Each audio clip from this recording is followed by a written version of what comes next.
Hola, ¿qué tal? Muy buenas noches, bienvenidos al programa especial de Puntos Suspensivos, nuestra mesa de análisis con el tema de populismo. Es un verdadero gusto que nos acompañe a través de la plataforma de Radio AMLO y le recordamos que estamos transmitiendo desde Tlalpan al sur de la Ciudad de México. Los medios para que usted esté en contacto con nosotros y hagamos un verdadero diálogo. Nuestro teléfono es el 55 64 25 13 74. En Facebook nos encuentra como Puntos Suspensivos y también tenemos un correo electrónico que es puntosuspensivos.tlalpan@gmail.com. Es un gusto y presento a mis compañeros locutores que estaremos en este programa. Está Sergio Méndez, Checomen, Héctor Tlatempa y tenemos invitados de lujo. Está con nosotros Gerardo de la Fuente Lora, doctor en filosofía, profesor de la UNAM. Eduardo Cervantes Díaz Lombardo, primer presidente de Morena en el entonces Distrito Federal. Está también el maestro Héctor Lerín Rueda, maestro en Relaciones Internacionales, catedrático del Colegio de Estudios Latinoamericanos de la UNAM. A todos ellos bienvenidos y pues vamos a arrancar con el doctor Gerardo de la Fuente y la pregunta: ¿y qué es el populismo? Bienvenido, maestro. Gracias, Miguel, gracias a todos por la invitación, saludos a todos los compañeros que estamos en esta mesa. Bueno, populismo fue una palabra que en sus orígenes tuvo algo de contenido histórico y también contenido académico. Hubo en el siglo XIX movimientos en Rusia particularmente que fueron llamados populistas, y a mediados del siglo XX en Argentina, por ejemplo, se llamó populista al movimiento encabezado por Perón. En nuestros tiempos, un autor, filósofo, Ernesto Laclau, ha hecho una teoría donde reivindica la noción de populismo. En todas estas apariciones, el populismo ha tenido cierto contenido académico e histórico. Pero no es en esa forma en que se utiliza en el debate político, y de hecho, en el curso de las intervenciones que tienen los miembros de la clase política de todos los signos, la palabra populismo ha dejado de significar más bien cualquier cosa. Tiene una ausencia increíble de contenido concreto. Por ejemplo, es muy peculiar que se acuse al presidente Maduro de Venezuela de populista, lo mismo que se acusa a Trump de populista. Y las mismas personas que califican así a los dos, sin embargo, tienen posiciones muy encontradas en relación a ellos, a las posturas que defiende Maduro o las que defiende Trump. Eso quiere decir que la palabra populista se puede atribuir en nuestro tiempo más o menos a cualquier entidad, que ya sea de derecha, de izquierda, conservadora o no. Creo que la palabra populismo cumple la función de ser un indicador de lo negativo. Los miembros de la clase política, del establishment político y económico, utilizan la palabra para caracterizar aquello que les molesta, para referirse de manera muy peyorativa a aquellos que no comparten ciertas ideas de este establishment. De hecho, creo que su función principal es esa. Sirve para que los miembros de las clases dominantes se identifiquen entre sí. ¿Cómo sabemos que somos de los ganadores, de los dominadores? Porque calificamos a todo el mundo de populista. Si coincidimos en que alguien es populista, es que nosotros somos de los ganones. Es una función más bien para nosotros, los dominadores, que para entender o explicar nada del mundo. Es una estrategia, además, el calificativo populismo me parece que forma parte de una estrategia neoliberal, que aparte de las políticas económicas que suele defender la disminución del Estado, la destrucción del Estado de bienestar, el neoliberalismo también es una estrategia para acabar con las palabras, para devastar al lenguaje. Podemos encontrarlo de muchas maneras, pero en México, desde que Salinas de Gortari utilizó la palabra solidaridad para caracterizar uno de sus programas más notables de devastación de los servicios públicos, desde entonces la palabra solidaridad no significa nada y muchas otras palabras van perdiendo sentido en una estrategia de comunicación abiertamente planteada para que las cosas dejen de significar nada. Yo creo que la noción de populismo forma parte de esa estrategia. En fin, tiene varios componentes. Por ejemplo, creo que cuando estas gentes hablan de populismo, siempre quieren decir algo así como irresponsable, como atravilario, como descocado. Es decir, para estas personas, la palabra populismo siempre indica aquello que no sigue las reglas que ellos proponen. Por eso les parece populista Trump. Por eso les parece populista Maduro. ¿Por qué? Porque quienes utilizan este calificativo consideran que el orden de la sociedad en el que vivimos está bien, que los canales para transitar por esta vida económica, política, social, son los adecuados y no se requiere ningún otro. Por ejemplo, se calificará de populista a quien defienda la votación, o que se oponga más bien a los resultados en el Estado de México, que movilice a las personas. Porque, según el establishment, existen las vías legales para, si uno tiene alguna objeción en relación al mundo que nos rodea, bueno, existen los caminos institucionales perfectamente establecidos y uno no tendría por qué movilizar a nadie si puede establecer una queja de acuerdo a lo que establece el Estatuto Electoral. Y lo mismo en todos los otros casos. Si existiera alguna injusticia, si es que eso llegara a pasar, una injusticia laboral, entonces existirían los tribunales, las vías legales para ejercer esa protesta. Cualquier cosa que no sea en esas vías será calificada de populista. Particularmente movilizar a la sociedad, de cualquier forma, implica populismo porque para este establishment vivimos en el mejor de los mundos posibles, y en este mejor de los mundos posibles, todas las vías para corregir los errores, si es que los hubiera, están establecidas. Hacer algo así es ser irresponsable. Me parece que es crucial para entender esto del populismo, entender cómo comprenden los gobernantes neoliberales la noción de responsabilidad. Por ejemplo, yo lo recuerdo asombrado cómo Calderón, después de haber cerrado la compañía de luz y dejado 30,000 trabajadores en la calle, era capaz de afirmar que él era muy responsable. ¿Qué entienden por responsabilidad estos gobernantes cuando dejan a 30,000 personas sin trabajo?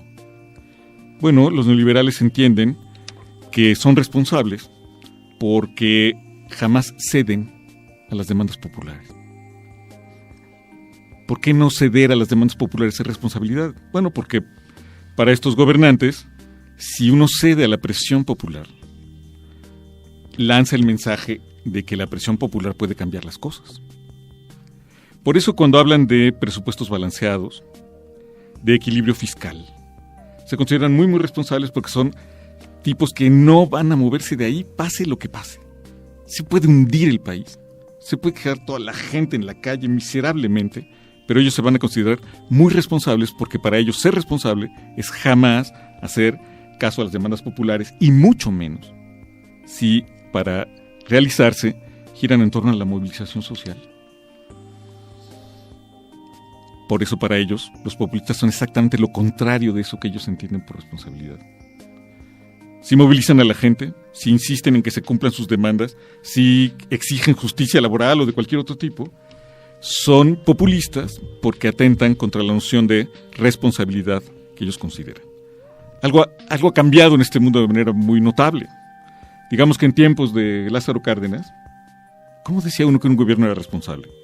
Bueno, si el gobierno se comprometía a hacer 500 casas, la manera de saber si era responsable o no era ir a ver si las construyeron.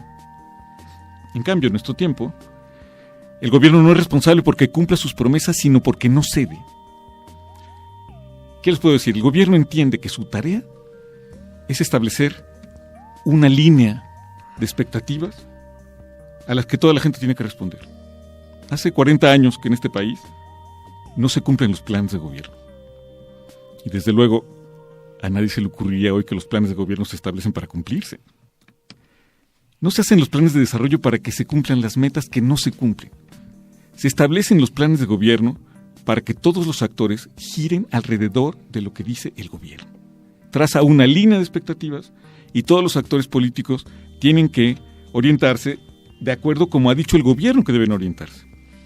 Por eso, para ellos ser responsable es no mover nunca la línea de expectativas, porque gobierna aquel que es capaz de establecer la línea de expectativas. Si se dieran ante las movilizaciones populares, entonces quien gobernaría serían los movimientos populares.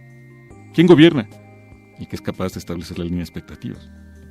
No quiero extenderme mucho en eso, pero bueno, un ejemplo. En 94, cuando se da el alzamiento zapatista, ¿quién gobierna? No es Salinas de Gortari, es Marcos. Porque yo y el capital internacional y todos los poderes del mundo se fijaban en lo que decía Marcos, no en lo que decía Salinas. Era Marcos el que establecía la línea de expectativas, lo que podíamos esperar o no. Gobernar es eso, para esta gente. Establecer una línea de expectativas y que todos giremos alrededor de ellos. Lo único que no está permitido es que alguien más que ellos establezca la línea de expectativas. A todos los que salgan de esa línea les llamará populistas. Son los populistas los que no consideran que vivamos en la normalidad democrática y que por lo tanto el mundo tiene que cambiar.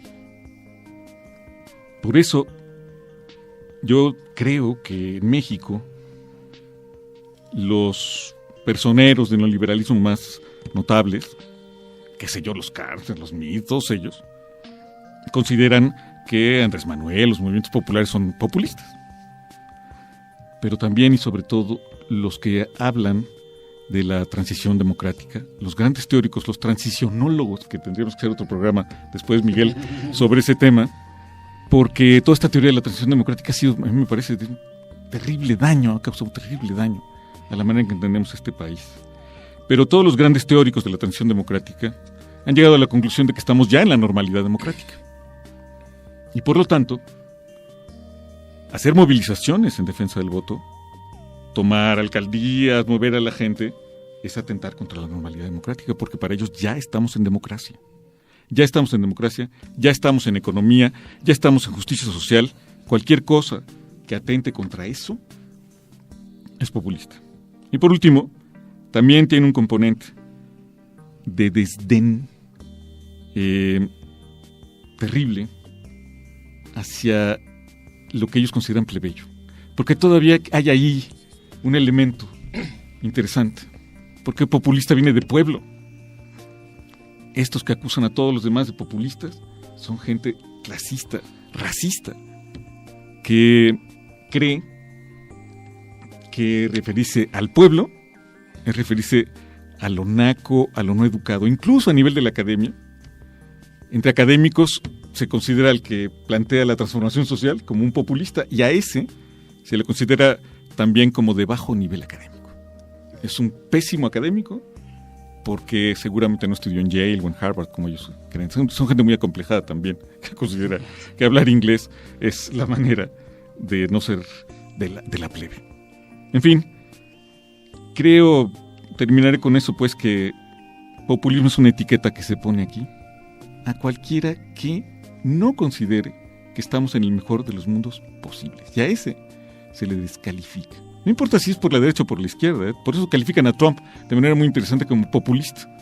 Porque también él en su campaña dijo alguna cosa sobre el establishment político, entonces ya, es un populista.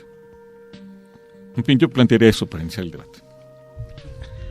Profesor Héctor Lerín, a ver, ¿qué quiere aportar, prof? Bueno, quisiera comentar muy rápido algunas cosas de las que ha comentado el doctor, porque creo que son interesantes de referir. Fíjese qué curioso, realmente la política de Trump empezó como candidato, ¿verdad? Casi como dijeron, como buen priista, diciendo que iba a hacer una limitación de los poderes de la sociedad militar e industrial, o sea, los que manejan el establishment, los que manejan el poder económico y político realmente en Estados Unidos. Y sin embargo, 6 meses después son los que gobiernan el país, y lo acusaban de populista cuando hablaba de que él iba a trabajar por los pobres del Medio Oeste y los campesinos, todos aquellos victimados por el Tratado de Libre Comercio. Y se ve realmente en qué está acabando su populismo, ¿verdad? Y qué curioso, por otra parte, se acusó también de populista en algún momento. Bueno, miento. ¿Recuerdan ustedes cuando en una reunión en la que estaba precisamente con Peña Nieto, el propio presidente Obama, él se declaró populista ante el susto que se llevó el presidente Peña Nieto, ¿verdad? Sí. Porque digo, bueno, pues yo estoy a favor del pueblo, trato de que las cosas... Es que Obama es negro. Funcionen, operen, sí, pero claro, Obama, Obama es negro, ¿verdad? Ya por último, para no alargarme mucho, realmente el primer populista, ustedes analícenlo y van a ver que el primer populista, el primer hombre que dijo que las instituciones no valían en el sentido de que él era el representante directo del pueblo y no había nadie más en medio, Adolfo Hitler. Y se nos olvida, Adolfo Hitler es el perfecto representante del populismo si no queremos ir más lejos. ¿Quién sabe, Héctor? Yo creo que en todo caso hay de populista. Claro. Porque no es lo mismo en lo absoluto Nicolás Maduro que Donald Trump. No, para nada. Es decir, yo creo que se le ha quitado el significado al término, que como decía Gerardo es histórico. Sí. Incluso hubo una época, y ya de aquí de algunos comentarios, Miguel, nos podíamos seguir con el segundo bloque. Ahorita, en un momentito. Pero déjame comentar que durante una época posterior a Marx y desde luego a la Revolución Rusa y la Constitución de la Unión Soviética, se planteaba la dictadura del proletariado como el horizonte perfecto de un proyecto libertario. Y esto, la realidad lo terminó desmintiendo, no porque hubiera una intención mentirosa ni mucho menos, sino porque la clase obrera no se situó en la vanguardia de las luchas sociales y populares. Entonces, este concepto de populismo también tiene que ver, Gerardo, con el tema de un proyecto pluriclasista de reivindicación social y popular. Es decir, si Trump se dice populista, entiende menos que Peña Nieto el concepto. No es, lo han satanizado. El populismo es equivalente de una especie de pecado, si nos situamos en términos de religión. Es lo peor, lo irremediable, el peligro, lo indefendible, lo irresponsable, lo insensible. Es decir, ya han hecho del término, de la palabra, no del término, de la palabra populismo, un sacrilegio. Y disponen de todas las instituciones públicas y de todos los medios de comunicación para estar con este tema así. Uh-huh. Es como el terrorismo, es otra palabra que emplean para oponerse o para calificar a muchos procesos y personas que se han opuesto a su modelo de dominación. Fidel Castro era un terrorista, y Gaddafi era un terrorista, y muchos más en el mundo árabe y en otras latitudes son calificados como tales. Ahora Maduro. Es decir, es cierto, Gerardo, lo que se opone a su esquema de dominación es considerado populista en un sentido peyorativo. Pero si hablamos de la historia de México, por ejemplo, ¿qué se puede caracterizar de populista al gobierno de Lázaro Cárdenas? Yo creo que sí. ¿Es populista el proyecto que está planteando López Obrador? Sí.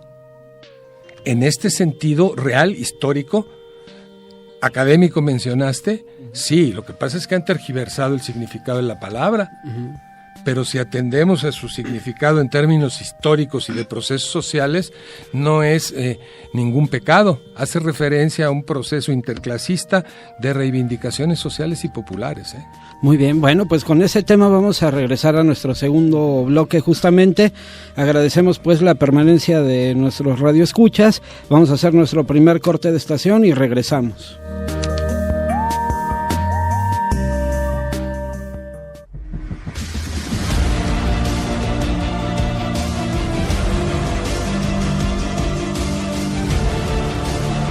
Hoy programa especial, Mesa de Análisis Populismo.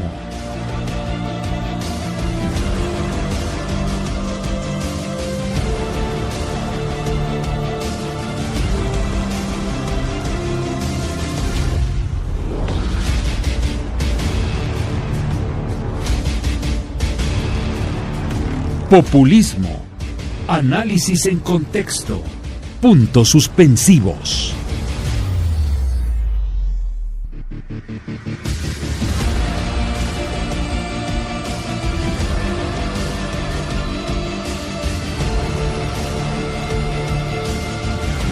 Mesa de análisis populismo.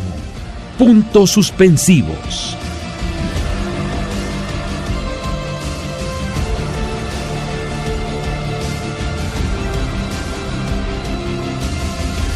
Programa especial de Puntos Suspensivos. Tema de análisis: populismo.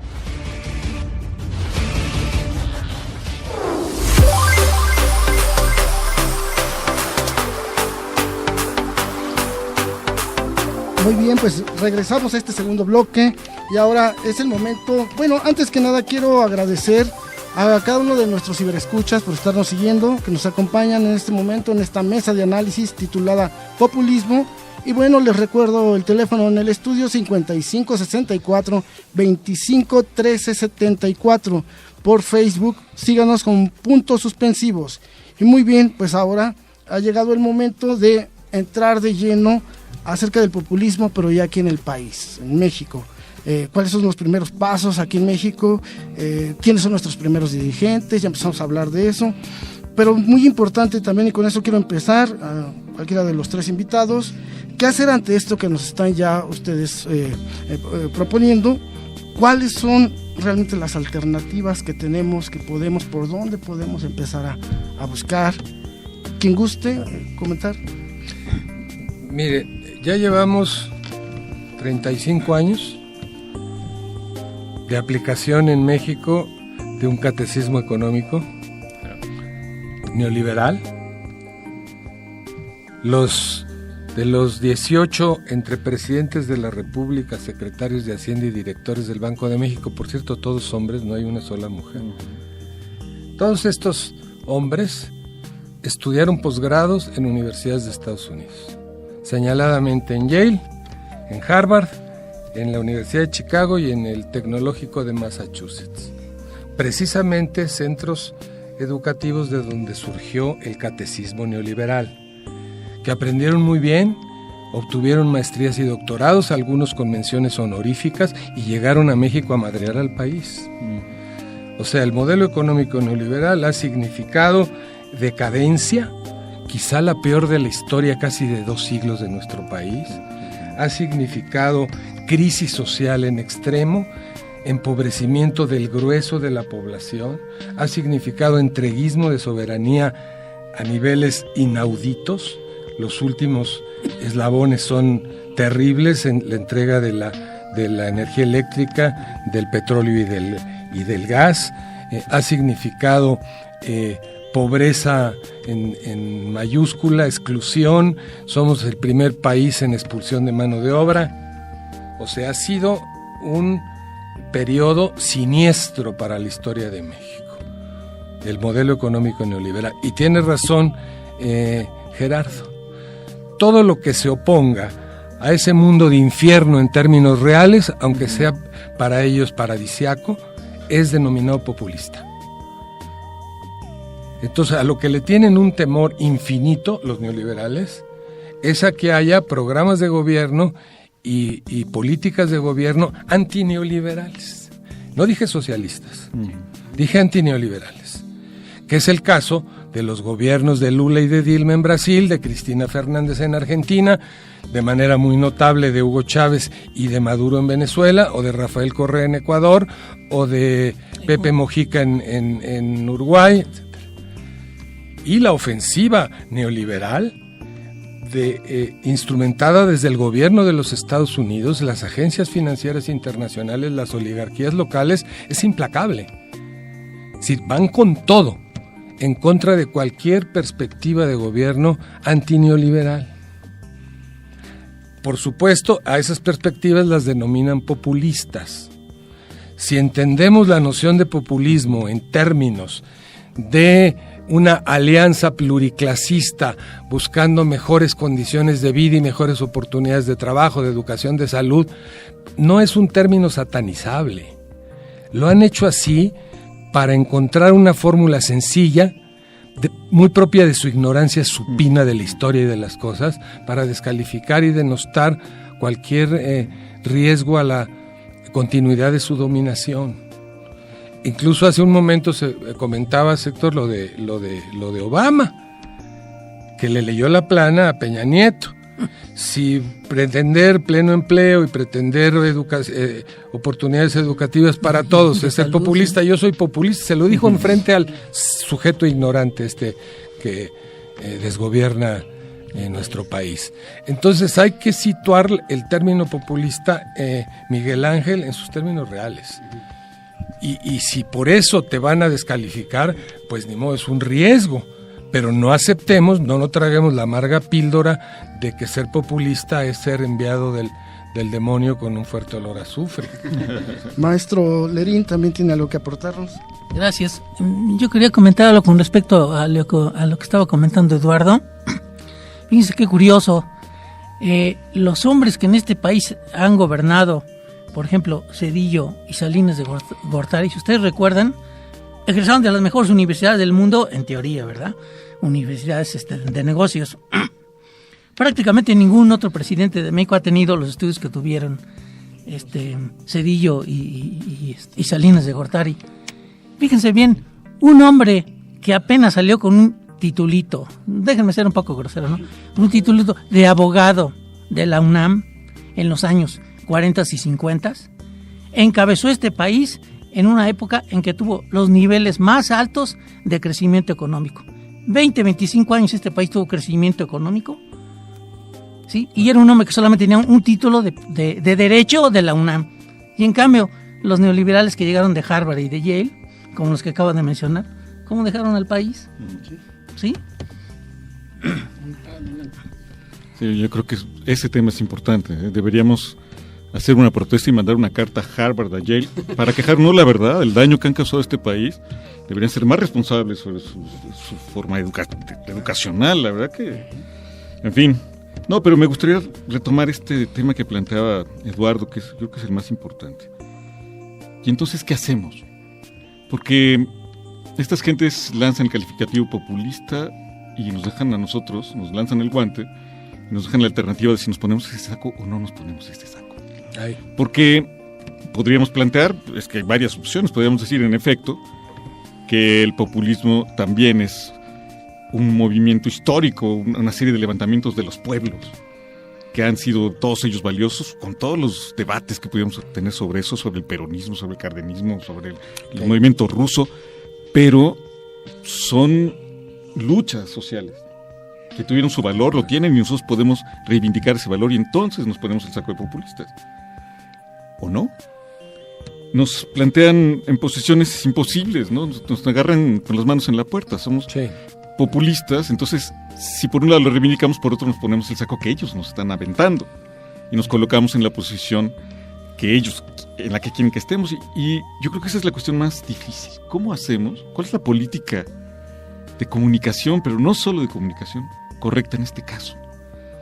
Dividir el problema en dos, ¿no? Por un lado, en la práctica. Es decir, nos dicen populistas, feos, irresponsables. ¿Y entonces qué tenemos que hacer? Ser bien portados, vestirnos bien, no tomar la tribuna en la Cámara de Diputados, porque eso es como populista y plebeyo y feo. Y entonces vamos todos de traje y seguimos todas las reglas. O seguimos siendo plebeyos y tomamos las tribunas y tomamos todo lo que haga falta y gritamos y cosas así. Yo creo que a nivel de la práctica tenemos que seguir siendo plebeyos. Nos digan como nos digan. Aunque sí nos pesa. Yo creo que uno de los graves problemas, lo que acabó con el PRD, fue que sus representantes se pusieron muchos trajes, se sintieron muy bien de traje, y entonces tuvieron que comportarse como el Manuel de Carreño, algo les pasó. Ya gritar y cosas así, desgañitarse en la lucha, fue mal visto. O sea, para los modales políticos fue terrible, y ellos decidieron no ser plebeyos, y por eso, bueno, acabaron vendiendo el movimiento y todo lo demás. En la práctica, creo que sí, tenemos que seguir con nuestros malos modos, a mucha hora. Y en el discurso no es fácil tomar la alternativa. Son ellos los que ponen el nombre, populistas. ¿Tenemos que hacerlo nuestro? En la historia, algunos movimientos han adoptado el nombre de los que los descalificaron al principio. Qué sé yo, lo que se me ocurre en este momento. En la historia del arte, por ejemplo, todo el romanticismo fue calificado así por los más conservadores, ¿no? Eran los conservadores los que decían estos son románticos, ¿no? Sí, bueno, pero los autores dijeron, sí, somos románticos, ¿y qué? Y crearon el movimiento romántico. Ellos adoptaron la etiqueta y la reivindicaron, sí, ¿qué somos nosotros? No sé si eso es lo que tendríamos que hacer nosotros aquí. ¿Populistas y qué? Sí, somos los populistas, ahí les va. No lo sé, la verdad es un enigma. Lo que creo es que nosotros, antes de resolver ese problema, deberíamos utilizar ciertas palabras con mucha dignidad, con mucho orgullo. Por ejemplo, no hablar de populismo, pero sí hablar de pueblo. Emplear la palabra pueblo y popular y una serie de términos que están alrededor de lo populista, sin ninguna pena. Pero sí abrir un amplio debate sobre qué hacer con eso del populismo. Sí, aparte de Héctor, aparte del significado tergiversado, el quiebre del lenguaje, de alguna manera, hay un elemento que mencionabas y es el racismo. Es decir, estos tecnócratas neoliberales se sienten herederos de la más rancia aristocracia. Es decir, se sienten portadores de la ética incuestionable con respecto a las costumbres sociales. Son profundamente racistas. Y el populismo también tiene, y de manera muy importante, ese carácter. Todo lo que tenga sabor a pueblo, a reivindicación social, a irreverencia, es llevado al terreno del populismo. Yo no me considero un populista en términos de mis convicciones. Yo creo que una alternativa de transformación social profunda, un proyecto libertario a fondo, lo representa el socialismo. Pero tampoco podemos permitir que nos endosen la etiqueta de populista sin darle contenido al significado de la palabra, al significado histórico de la palabra. Es decir, se menciona lo de Perón, decías tú, y lo de Cárdenas. Cárdenas llegó, representó en la presidencia de la República en buena medida el ideario y el pacto social de la Constitución del 17, a pesar de que Villa y Zapata no estuvieron en el Congreso de Querétaro. Pero había un ala izquierda en el carrancismo que representaba eso. Ese proyecto nacionalista y popular llegó a la presidencia de la República y significó expropiación petrolera, reparto agrario, masificación de la educación, Politécnico Nacional, normales rurales, derecho de huelga, exactamente todo lo que los neoliberales han venido rechazando sistemáticamente. El petróleo ya se lo regresaron a los particulares, las luchas históricas del régimen contra las normales rurales, la entrada del ejército a los internados del Instituto Politécnico Nacional, la modificación del 27 constitucional de Carlos Salinas para poder privatizar el ejido. O sea, estos 35 años son la negación de un proyecto nacionalista y popular. ¿Podríamos decir que el periodo cardenista es un periodo populista? Pues en cierto sentido sí, por lo que representaba y por la por las acciones políticas y la obra de gobierno realizada. Entonces tiene razón Gera, porque si ya populista es estar en el error y vivir en la demagogia y en el pecado, ya eso ya lo lograron a través de los medios de comunicación. Entonces nosotros vamos a silenciar el significado de populismo e incluso un proyecto de transición antineoliberal, que a mi opinión es lo que representa el proyecto que enarbola Andrés Manuel López Obrador. Un proyecto de transición antineoliberal. Por eso es la etiquetación de populista. Ya lo dijo Tillerson, el secretario de Estado de Trump, por cierto, expresidente ejecutivo del ExxonMobil. Ya lo dijo, que en México no queremos populistas, ni populismos. O sea, con un mensaje clarísimo en contra de quien en el país representa una opción de contener la vorágine y la depredación neoliberal, ¿no? Muy bien, pues con este tema nos quedamos y es momento de irnos a un segundo bloque, a un segundo corte y regresamos.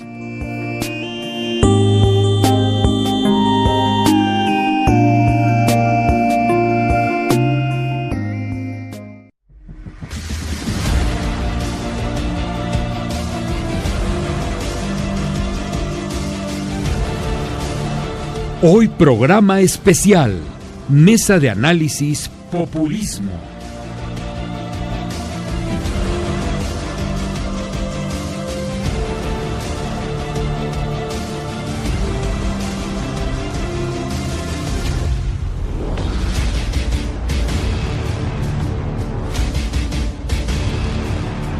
Populismo. Análisis en contexto.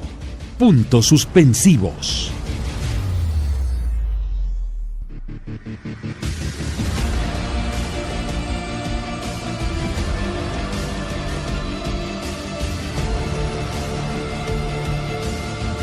Mesa de análisis populismo. Puntos suspensivos.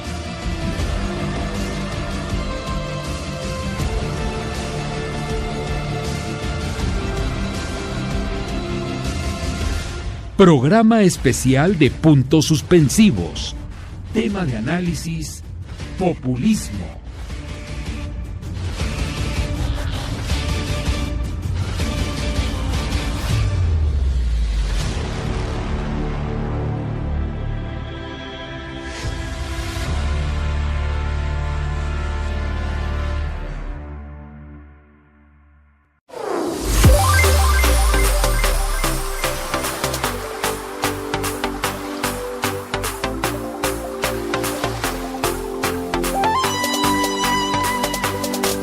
Sí, amigos, muy buenas noches. Su amigo Checomen les da la más cordial bienvenida a este su tercer segmento de su programa que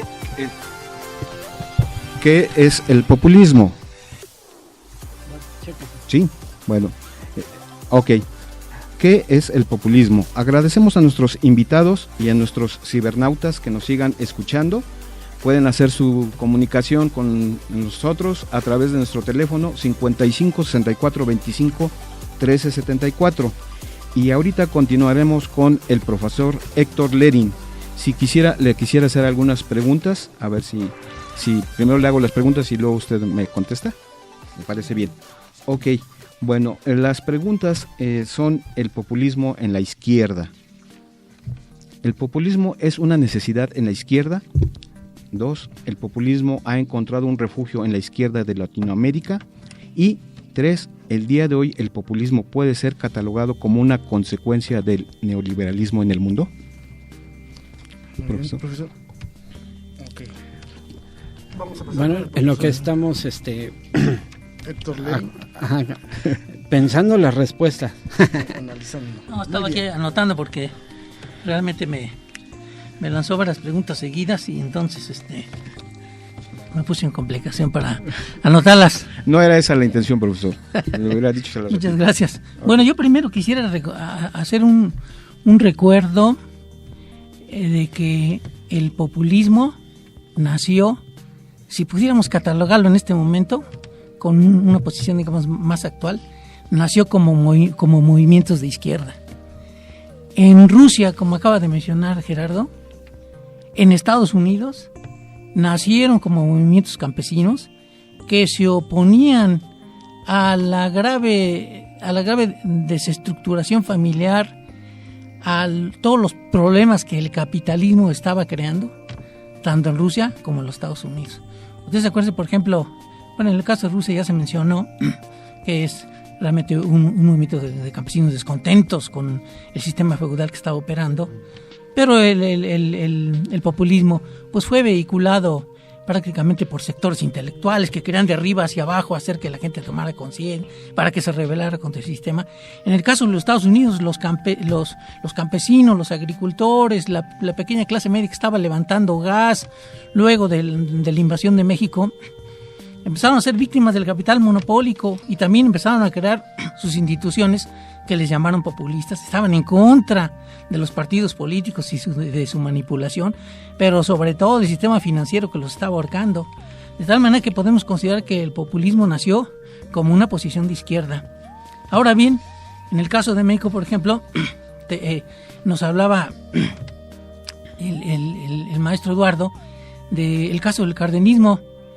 Podríamos esbozar la tesis de que el cardenismo se trataba de un populismo de izquierda, porque realmente estamos enfrentando en la época actual un populismo de derecha.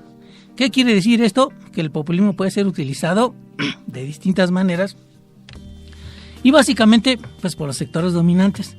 Fíjense qué curioso, es exactamente los populistas modernos, los populistas neoliberales, quienes más han utilizado el populismo de manera perversa.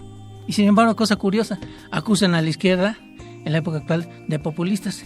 ¿Quién no se acuerda, por ejemplo, ya pasando el ejemplo de Lázaro Cárdenas, quién no se acuerda, por ejemplo, del populismo de Luis Echeverría, por favor, del populismo de López Portillo? ¿Quién no se acuerda del populismo de Fox? Ay, perdón, y me salté. El más importante populista de derecha que tiene este país, que se llama Carlos Salinas de Gortari. ¿Se acuerdan del movimiento de solidaridad? Pues por favor, ese es populismo puro. Y el señor Fox, que nos prometió la democracia, que hablaba del pueblo y ahora sí la transición, vamos a correrlos de los pinos y a sacar a las sabandijas. ¿Y en qué quedó todo? Pues mero populismo, llevaron al país al desastre. El señor Calderón tampoco se salva, ¿eh? El señor Calderón tampoco se salva, con su famosa guerra, con su atuendo de general acá de 8 estrellas y ridiculizado con sus abrigos gigantes. Ay, por favor. Entonces, hay que reconocer en primer lugar que considerar que quienes han sido los verdaderos populistas de derecha en este país ha sido el PRI y sus acólitos. Y eso se le olvida, por ejemplo, al líder de los taxistas del Distrito Federal, perdón, de México, que es el presidente del PRI, ¿verdad? Porque tiene 100 taxis, ¿verdad? Y antier estaba atacando en su 22ª reunión, ¿verdad? Diciendo, impediremos que los populistas autoritarios lleguen a este país. Ay, por favor. ¿Y qué fue la designación y todo lo que acaban de arreglar en el PRI para que puedan llegar el señor Meade y el señor Nuño, ¿verdad?, a la presidencia de la República? Si no mero autoritarismo, mero dedazo. Entonces, hablan de autoritarismo, por favor. ¿En qué país estamos, verdad? Como dice Gerardo, pues el lenguaje lo han invertido, han cambiado el sentido de las palabras, ¿no? ¿Qué se llama? Posmodernidad, ¿verdad? No van. Bueno, y de la última pregunta, el día de hoy, ¿el populismo puede ser catalogado como una consecuencia entonces del neoliberalismo? Mira, Sergio, tú te acordarás que por ejemplo, lo que ahora se llama como que acusan que sería el neopopulismo, tiene sus basamentos en los últimos años en la desgracia en que dejaron a los países latinoamericanos, ¿sí?, los regímenes neoliberales. ¿Tú te acuerdas el problema de la deuda que están en los 90s? Cómo dejaron a América Latina, la mayoría de los países. Y claro, como a principios de este siglo XX, la mayoría de los países reaccionaron con políticas antineoliberales, ¿verdad? Ahora, claro, ahora las llama populistas, ya que medio corrigieron un poco algunos de los efectos más graves del sistema, pues entonces ahora sí ya son populistas y hay que impedirles que sigan trabajando o haciendo de las suyas, ¿verdad? Bueno, enfrentamos una ofensiva neoliberal, pero evidentemente que el neopopulismo actual pues es resultado del neoliberalismo que nos afligió en aquellos años y que hasta la fecha nos sigue afligiendo, sobre todo en México. Y una última, nada más. ¿Sí? ¿El neopopulismo es también el comprar el voto con tarjetas? Mira, se me olvidó mencionar que precisamente fue lo que se aplicó exactamente en el Estado de México. Del Mazo, ¿verdad? Es un neo populista, ¿verdad? Es lo último que nos ha tocado y que hemos podido avanzar, porque todo el sistema, ¿verdad?, se volcó para hacer ofrecimientos, para hablar supuestamente muy lastimeramente del pueblo, de sus problemas, de los feminicidios, de la inseguridad, ¿verdad? Y ahora sí vamos a hacer, claro, el prometer no empobrece, y claro, ofrecimiento de tarjetas y todo, pues, ¿qué es? Puro populismo y demagogia, por cierto, ¿eh? Ya nos metimos en problemas.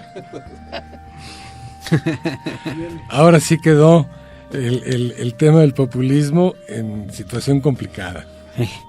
Es decir, si el populismo puede ser de izquierda o de derecha, entonces no es nada. Porque en términos de proyectos, en términos de memoria histórica, de programa político y de tipo de sociedad que se desea, izquierda y derecha son agua y aceite. Son procesos históricos antagónicos e irreconciliables. Entonces, si el populismo puede ser de derecha o de izquierda, puede ser de Trump, de Hitler, de Perón, de Cárdenas, de López Portillo y de Echeverría, confusión total y absoluta. Yo creo que el populismo no se realiza en el discurso, sino en los hechos. Y lo de Lea, lo de Solidaridad de Salinas o los rollos tercermundistas de Echeverría y la expropiación bancaria de López Portillo y demás formaban parte de un discurso. En los hechos se seguía protegiendo la acumulación de capital en las lógicas históricas de un grupo de privilegiados que se quedaba con el grueso. Los crecimientos económicos de la época del milagro mexicano son reales y dieron para el Infonavit y para la educación pública, pero se sentaron las bases de una acumulación capitalista en un grupo muy reducido, que en los últimos 35 años ha llegado al paroxismo. Entonces, yo no me voy a autoetiquetar como populista. Lo que se plantea es que se le dé al término su verdadero significado.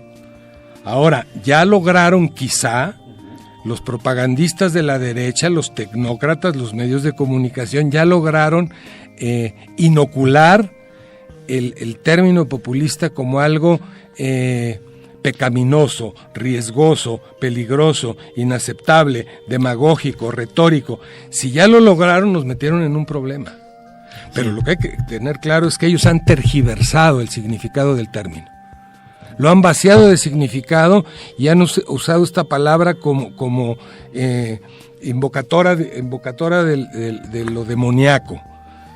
Entonces, como ya lograron eso, repudiemos toda referencia al populismo, o digamos que puede ser de Trump y de Lázaro Cárdenas, porque entonces sí ya se jodió Roma, sí, ya, claro. Ya nadie entendió nada. Sí, en lugar de aclararles con este programa, ya nos vamos a confundir. Sí, vamos a tener que regresarnos al principio. ¿Y qué es el populismo? Sí, no, y yo creo que vale la pena en este sentido rescatar lo que nos decía Gerardo al principio, ¿no? O sea, no tenemos que, o sea, sumando esto que es bien importante, ¿no? El populismo en el discurso y en la práctica, ¿no? Entonces, vamos a darle la palabra a Gerardo, y creo que sí vale la pena tener muy en cuenta, ¿no?, estas diferencias, porque efectivamente parecía que tendríamos que volver a plantear la primera pregunta, ¿no?, ¿qué es el populismo? Pero bueno, creo que ha sido muy claro, ¿no?, lo que nos han dicho. Sí, lo que planteaba Héctor Layrín es importante, porque como yo lo veo, lo que nos está proponiendo es una vuelta sobre lo que yo planteaba hace un momento. Y entonces, ¿qué hacemos? Porque nos descalifican como populistas, el populismo es lo demoníaco, muy bien. ¿Qué tenemos que hacer frente a eso? Es el problema. ¿Y ahora qué hacemos? Opción A, nos reivindicamos como populistas. Sí que somos nosotros populistas. O simplemente decimos no estamos dispuestos a ponernos a saco. O hacemos la estrategia que estaba planteando Héctor, que me parece interesante y que tenemos que debatir. Podemos contestar, los populistas son ustedes. Y entonces, claro, ¿qué es lo que estaba diciendo Héctor? ¿Quiénes son los populistas? Ustedes son los populistas. Ustedes nos califican a nosotros populistas, pero no. Los populistas son ustedes, y entonces les regresamos la etiqueta, que son las tres opciones que podríamos tomar. En la izquierda hubo también debates en otro tiempo sobre el populismo, y casi siempre los que venían de las organizaciones más marxistas y más estructuradas, el Partido Comunista Mexicano, el PRT, todas estas opciones, planteaban que los del PMT, los de otras corrientes eran populistas porque no eran anticapitalistas declarados, o bien porque no planteaban el carácter autónomo del sujeto de la transformación. O sea, la izquierda revolucionaria plantea el socialismo, no plantea nada más que remocemos un poco el sistema capitalista, y sobre todo planteaba que la transformación social tendría que ser el resultado de la práctica autónoma, independiente de los trabajadores, de los campesinos, de quien fuera.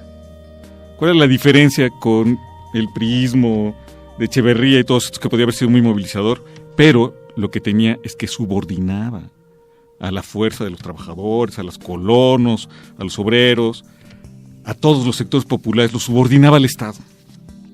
Frente a eso, la izquierda siempre planteó la necesidad de la independencia y de la autonomía del sujeto de la transformación. Eso es lo básico para acabar con el partido de Estado, que los trabajadores, luchadores, las fuerzas del pueblo sean del pueblo, no del Estado, que sean independientes y autónomos. Es siguiendo esa línea que viene de atrás de la izquierda que podríamos calificar a los priistas de populistas, devolviéndoles la pelota, porque son populistas, porque están en contra de la independencia de los trabajadores, y ahí reivindicaríamos un sentido de populismo que tuvimos hace mucho tiempo. En fin, pero yo creo que la cuestión abierta es esa. ¿Qué hacemos con esa etiqueta que está en el aire? Ese saco que está aventado allá arriba, ¿nos lo vamos a poner? ¿Somos populistas y qué? ¿Por qué? Porque somos herederos de las luchas de los rusos y de no sé qué. O bien, ¿sabes qué? No queremos ese saco, hay que se quede el saco, no lo pelamos siquiera. O bien, se los aventamos de regreso, como nos propone Héctor, los populistas son ustedes, y entonces asumimos el carácter negativo del término. Pues es irresponsable, es feo, pero los feos son ustedes. Claro que sí, amigos. Y continuamos en esta mesa, vamos a un corte y regresamos con el último segmento en compañía de nuestro amigo Héctor.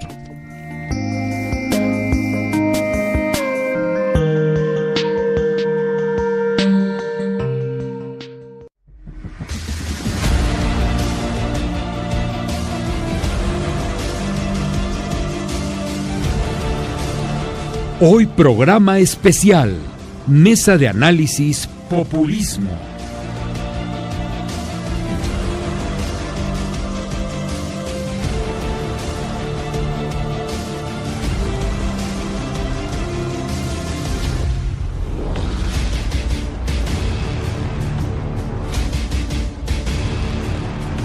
Populismo, análisis en contexto, puntos suspensivos.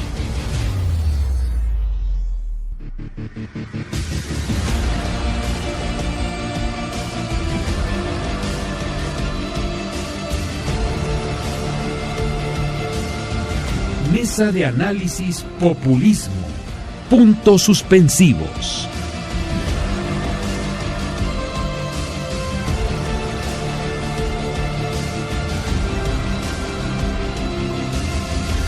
Programa especial de puntos suspensivos.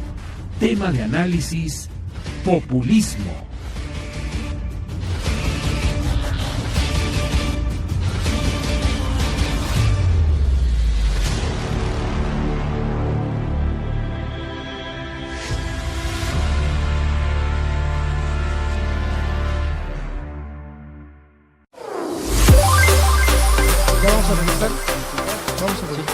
Muy bien, pues estamos de regreso con este cuarto bloque y último. Antes que nada quiero seguir agradeciendo a todos los ciberescuchas por estar aquí con nosotros, también a nuestros invitados, también a Radio AMLO por prestarnos la plataforma. Y bueno, quiero empezar este último bloque compartiéndoles esta lectura que nos mandan desde acá de producción. Dice: el término populista lo usa mucho la derecha en versión peyorativa para denostar y supuestamente insultar cualquier política social, progresista o de izquierda. Dice Emir Sader, el término populista ha sido retomado en el marco del discurso neoliberal para designar a las políticas consideradas irresponsables, aventureras, inflacionarias, que promueven concesiones sociales incompatibles con las leyes de hierro del ajuste fiscal. Quien guste comenzar, vamos a dar inicio a este cuarto. ¿Qué opinan? A ver, va, la provocación. Abogado del diablo. Sí, el término ya le destruyeron su significado, lo utilizan en términos peyorativos para descalificar o para denostar, por lo menos en el caso de México, cualquier propuesta o planteamiento contrario a la continuidad neoliberal. Entonces ya está estigmatizado el que ose oponerse a la continuidad neoliberal porque es calificado y tachado de populista. Yo diría, hay un programa, un proyecto antineoliberal fundado en la consolidación, el desarrollo y la consolidación de derechos sociales, de derechos humanos y de libertades individuales. Hay un planteamiento de gobernar con honradez y con austeridad. Hay un planteamiento de fomentar la participación ciudadana autónoma a través de la democracia participativa y la democracia directa. Ese es el tipo de programa que, en mi opinión, requiere México. Ese programa hecho público va a ser juzgado por los medios de comunicación, por las instituciones públicas y por la tecnocracia gobernante y su oligarquía arrogante y sinvergüenza como populista.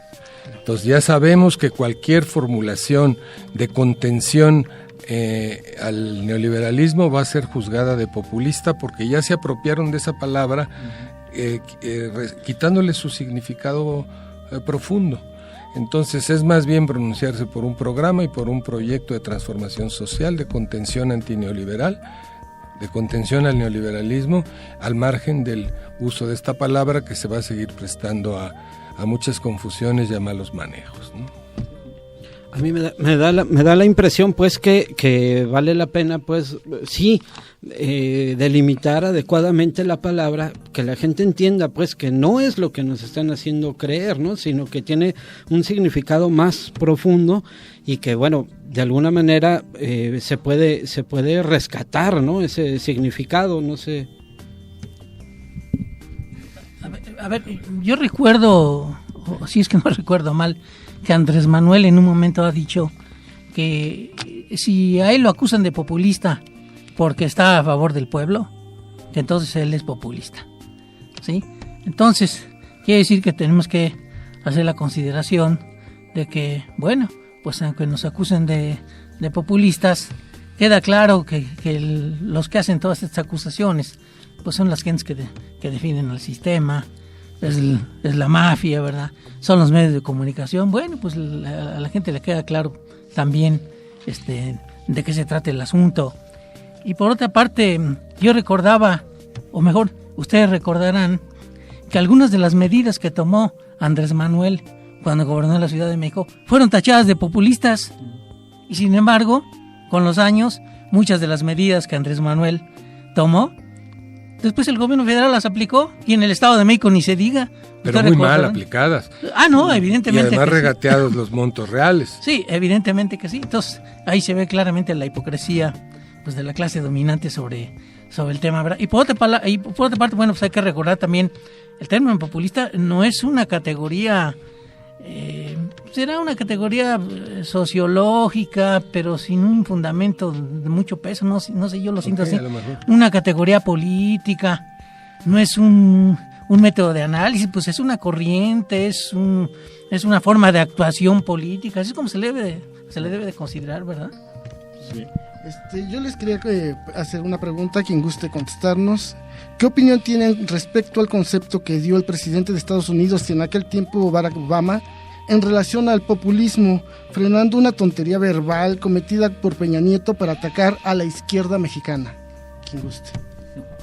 No, yo creo que Obama, que fue un presidente muy desigual, pero también muy importante, es difícil menospreciar la importancia del hecho de que un presidente negro haya tenido en Estados Unidos.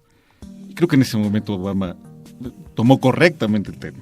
Sí. Por eso se hizo pedazos a Peña Nieto, en efecto, porque tuvo un contenido, que ahora ha sido, sin duda, descompuesto, desfigurado por completo. En este tramo conclusivo yo iría más o menos como nos propone Eduardo. Yo creo que como izquierda tenemos que escoger nuestros pleitos, decidir nosotros nuestra agenda, saber qué es lo que queremos pelear y qué no, cuando nos convenga pelear qué. Y yo creo que ahora no nos conviene pelear el populismo.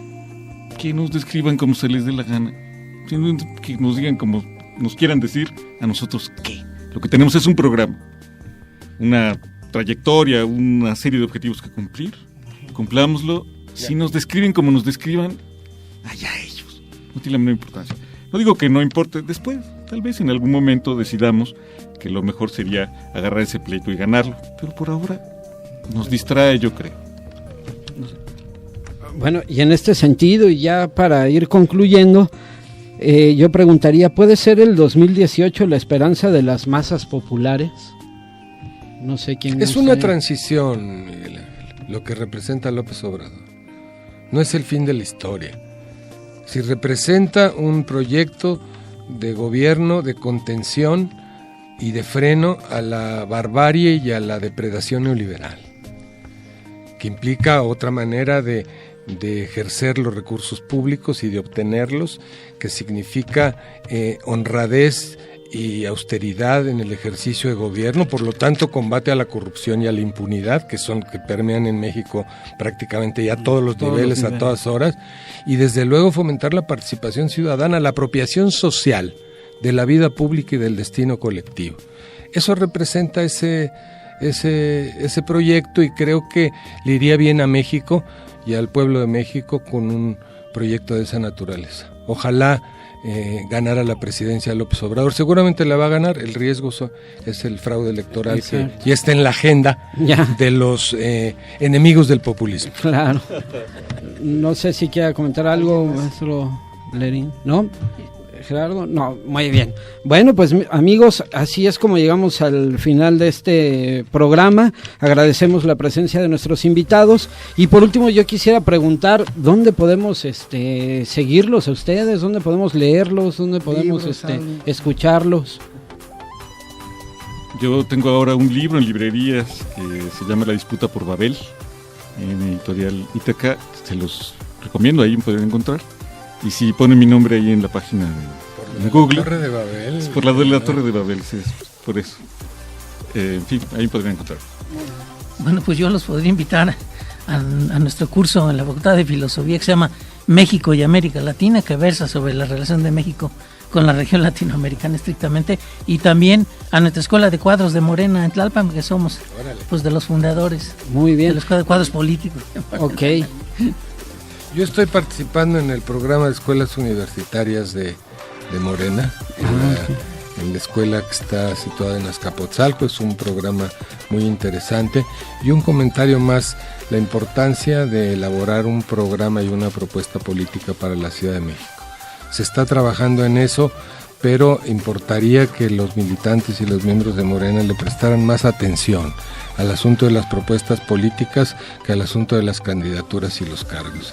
Claro, y más en estos momentos que...